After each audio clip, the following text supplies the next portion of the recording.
Est-ce que les promesses qui sont faites depuis des années sont tenues? Vous savez, pour ceux qui savent, pour qui vous allez voter? Parce qu'aussi on est en campagne, parce qu'on est candidat pour ces élections européennes.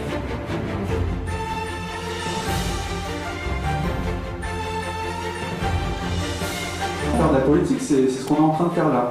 Faire de la politique, c'est pas sortir avec un costume cravate, faire des grands discours, etc. Faire de la politique, c'est s'occuper de la vie de tous les jours, c'est s'occuper de son avenir, c'est prendre en compte tout ça. Quand justement on pourra demander aux jeunes, quand on voit les têtes de liste au niveau européen, il ne semble pas qu'il y ait des jeunes.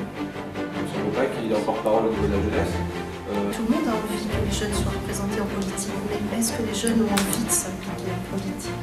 Est-ce que les jeunes, on n'est pas un peu la variable d'ajustement au fond?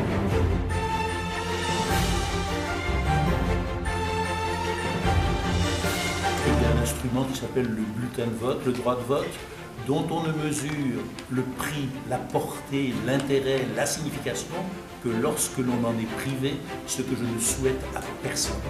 Moi, je pense que la société elle ne peut changer que lorsqu'effectivement il y a des mobilisations qui sont collectives.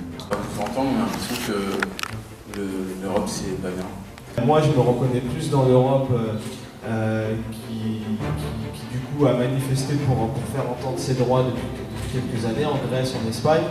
Vous vous sentez proche d'une Europe peut-être que la Grèce. Je veux savoir comment est-ce que vous pouvez se sentir proche d'une Grèce qui est archi endettée, dont les extrêmes sont passés au pouvoir.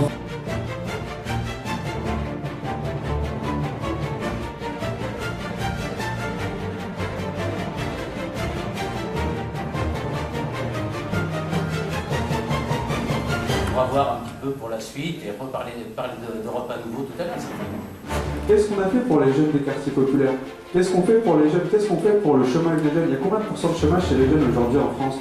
Plus 25%, 26%. Qu'est-ce qu'on fait pour ça? Vous dites par exemple, on parle de l'emploi, mais comment pouvez-vous aller chercher de l'emploi ailleurs en zone euro, puisque depuis 15 ans, l'euro et la zone ont plus faible croissance au monde? Aujourd'hui, il y a des choses dans cet édifice qui ne fonctionnent pas bien. Mais l'Europe en soi, c'est une chance. Cette union des nations, c'est une chance. Il y a des critiques, il y a un scepticisme et des critiques vis-à-vis de l'Europe, donc vous semblez assez d'accord finalement. Et pourtant on sait que les jeunes ont du mal à voter pour les européennes. Moi j'aimerais vous entendre en fait sur ces questions. Les jeunes ne vont pas forcément voter, c'est pas forcément un réflexe. Et ce que dit la chanson, c'est justement qu'on s'en fout un peu de l'Europe. Ce qu'on veut, c'est être heureux tout simplement. Eh bien, c'est quand il y a des mouvements sociaux, quand c'est des millions de femmes et d'hommes, de jeunes, qui décident de changer leur sort que la société, elle évolue.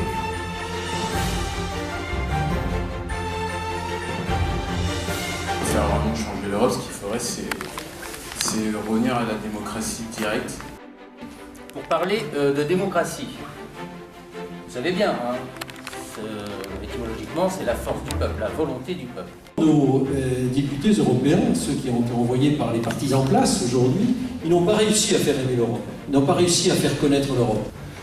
Nous sommes dans une démocratie et ces élections européennes sont à peu près démocratiques dans la mesure où la représentation est à peu près conforme est proportionnée au vote et dans la mesure où tout l'éventail des opinions politiques est représenté sans aucune exception.